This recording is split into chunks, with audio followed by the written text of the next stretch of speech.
मेरा सवाल आपसे ये है कि आपत्तिजनक शब्द इसलिए मैंने कहा क्योंकि अगर आपको वो आपत्तिजनक नहीं लगता है तो जो आपने कहा, जिस एडिटेड चीज़ को मतलब जो एडिटेड पोर्शन है जिसको डाला गया है मोहम्मद ज़ुबैर की तरफ से, उस बयान को आप दोहरा सकती हैं? देखिए, साफ बात तो मैं इतनी कहूंगी कि अब ये मामला सब जुडिस है।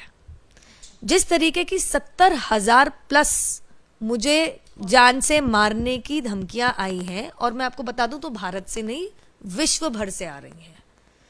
क्या आया है मेरे लिए? गुस्ताखे रसूल की एक ही सजा, सर तन से जुदा। क्यों? क्योंकि मोहम्मद जुबैर ने कहा कि मैं नफरत फैला रही हूं। क्या आ रहा है कि मेरी माता जी का सामूहिक दुष्कर्म हुआ तो मैं पैदा हुई, और इसीलिए मेरा और मेरी बहन के साथ सामूहिक दुष्कर्म होना चाहिए। क्यों? क्योंकि मोहम्मद जुबैर ने, जो ऑल्ट न्यूज वाले हैं, उन्होंने कहा कि मैं गाली गलौज कर रही हूं। तीसरा, कि मुझे और मेरे परिवारजनों को जान से मारना पड़ेगा। क्यों? क्योंकि मोहम्मद जुबैर ने कहा कि मैं नफरत फैला रही हूं। कृपया करके फैक्ट चेक करें। मैं इनवाइट करती हूं। मैं मोहम्मद जुबैर को ज्यादा इंटेलेक्चुअल नहीं समझती, ना जानकार समझती हूं। मैं इनवाइट करूंगी कि कोई इस्लामिक क्लरिक आए। देखिए, हम लोकतंत्र में रहते हैं, ये जगह सिविल डिबेट की है। अभी मुझे कुछ थ्रेट्स आई हैं जिसमें मेरे बलात्कार के साथ ये कहा गया है कि हमारे कृष्ण भगवान तो सामूहिक बलात्कारी थे, फोटो के साथ आया है।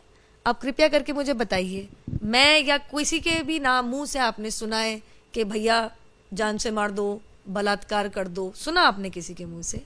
जिस तरीके का ये टारगेटिंग चल रही है, जिसमें करीबन 1 लाख मैसेजेस 70,000 बार पढ़ चुकी, मैं मजाक नहीं कर रही हूं। अब तो 80 हो गया होगा कि मैं परेशान होगी, कितना फॉलो कर लूंगी सोशल मीडिया पर, फोन कॉल। सुबह मेरे पुराने घर पे तो लोग एकत्रित हो गए थे पूछने के लिए नुपुर शर्मा कहाँ है।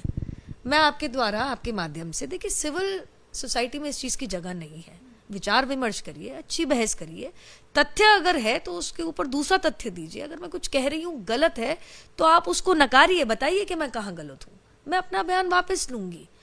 लेकिन जवाब में अगर आप मुझे मेरे परिवार के साथ सामूहिक दुष्कर्म, सर तन से जुदा और जान से मारने की और खून खराबा करने की और माहौल बिगाड़ने की बात करेंगे, सिर्फ भारत से नहीं आ रही है, पाकिस्तान से, इंग्लैंड से, दुबई से, साउथ ईस्ट एशियन कंट्रीज से, और ऐसी तमाम जगहों से आ रही है। एक किसी ने मुझे अभी एक लिंक भेजा जिसके बारे में मुझे पता ही नहीं था।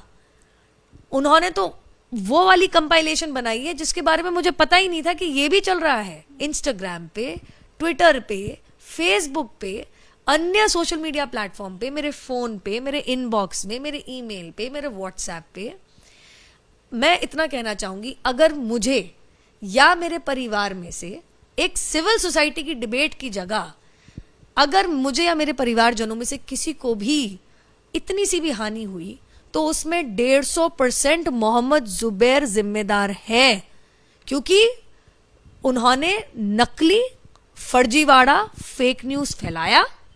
फैक्ट चेक करने की जगह, सिविल डिबेट करने की जगह उन्होंने एक heavily edited selective video upload किया, और जब उनसे पूछा कि आप सब कुछ दिखाइए तो उन्होंने बात से मुकर के बिल्कुल डाइवर्जन मार लिया।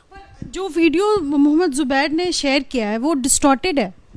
मैं आपको कह रही हूं वो हेविली एडिटेड है, और अब मामला सब जुडिस है। मैंने अपनी कंप्लेन दर्ज कर दी है।